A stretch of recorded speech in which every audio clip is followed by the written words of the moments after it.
Hello and welcome to my vintage audiophile channel. Today I'm producing my 30-second video, and hopefully you've been able to watch the other 31. I do have a wide variety of stuff that I've looked at and reviewed so far. Hopefully you enjoy them.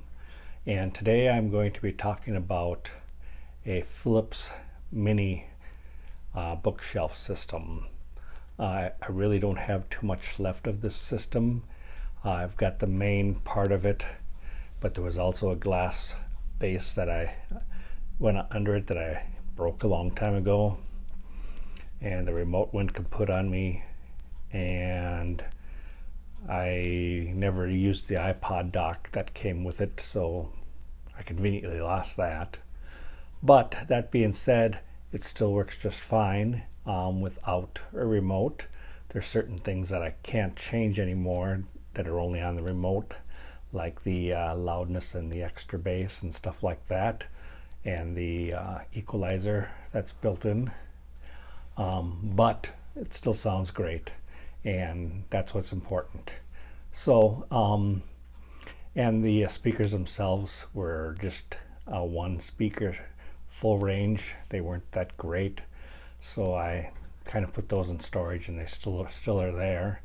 I am using a pair of Optimus speakers that were put out in the mid 90s by Radio Shack, and they are a two-way system with a 5-inch woofers behind this here, and the much vaunted Lineum tweeter that they borrowed the technology from, actually licensed it, and they created quite a splash at the time that they were on the market. They ended up making a full line of different speakers. These are called the Pro 5s. I've also got a pair of Pro 10s, which are basically floor standing models with the Lineum tweeters on the top. Later on, when they made other lines of speakers with the Lineum tweeters, they put the tweeters right in the front, which became a single pole Lineum tweeter, as opposed to the originals ones that had two separate poles for more 360 sound when it came to the treble. They are really good, and I like them a lot, and they're just the right size for a mini system, so that's why I use them. First off, this is called the Philips MCM704D system. It consists of an amplifier, tuner, and a CD player all in one package, with the two halves easily separated, so you can put them anywhere you want, side by side, or in this configuration you don't want to put this on top of there because you won't be able to play your CD player, but you can do that if you want to for even tighter spaces. And it also has on the top over here, there's a little trap door that you can push back, and you can plug in a USB so that you can play stuff off of your non-iPad or iPod type of equipment, like the old Microsoft Zune and stuff like that, or any other little MP3 player that you might have that doesn't have the old 30-pin iPod dock system on it. First thing you'll notice when I turn it on is that it says hello to you. Right now it's showing that the disc is the one being selected. I don't know if you can see it too well, but the disc up there is spinning now, and it will read the disc.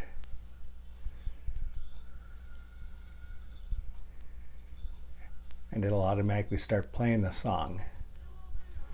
And I've got the volume severely muted right now. Right now it's at minimum volume, so you don't hear nothing. That is obviously a requirement of eBay, so that you don't break any copyright laws. But you can see it is working. It does have up on the top here an open close button, so that this will automatically open and close for you. and it has a stop button, a pause play button, and this here's a source button. So if you want to listen to something else, as I will show you here, there's quite a few different things on here that you can go into. So now you're on the USB, so you can play anything that's being hooked up to that. You've got the tuner, which is working also, and you can tell it's in stereo right now by this little indication down here. If I want to put it in mono, I would just hit this button here, and that's going to disappear, as you can see. And of course I like it in stereo, so I'll keep it in stereo. The next one we have here after tuner is the AM tuner for AM radio, and that's the dock for playing your iPod through it with the old 30 pin. It won't play the lightning unless you have some sort of adapter to change that over to that. And it's got auxiliary on it, because on the back it does have a spot for auxiliary that you can plug in like a cassette deck or a mini disc player or anything that really has ins and outs on it. And there is no thing on here for phono. This came out in the mid-2000s when that had kind of fallen out of vogue before the big revival that we had. So it doesn't have that on there, but of course you could hook it up to the auxiliary if you wanted to, but you'd have to use the preamp, external preamp with it to be able to hook it up to that. So it is pretty versatile, and it is rated at 25 watts a channel into 8 ohms. And there is a headphone jack here, which is a 32 ohm headphone jack, so that you can listen to your headphones fairly loud too. That's a pretty decent ohm for a headphone jack. You'll be able to hear your music pretty loud as you're turning it up without really having to use an external headphone amp. And like I say, when you're on the disc here, there are other buttons to use. You can do this, and that'll advance the track, or you can push it the other way to play the previous track, and you can keep doing that as long as there's songs on there to play. And if you do it real fast, like I'm doing it right now, it's doing the second fast search on it. And of course you can just keep on going till the CD is find the track on there that you want. Right now I'll pause it or stop it. So most of the things that are on here are right here for what you can do with it. On here, all you see is one knob, and that's the volume knob, the master volume. And it has hookups for the regular, I don't know what you call it, the regular bare wire hookups on the back for one pair of speakers.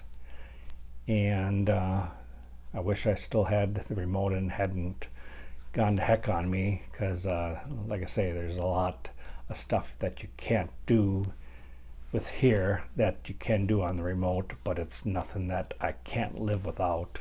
And I've been looking for a while for a replacement remote, but I haven't seen any come up, which is kind of weird because I believe these sold fairly well. They are a pretty nice system. Like I say, very compact. Me personally, I wish they would have made a cassette for it also, that where a tray would come out for your cassette. But at that time, cassettes had kind of fallen out of vogue, so they didn't produce cassettes anymore, and didn't make any components anymore for cassettes.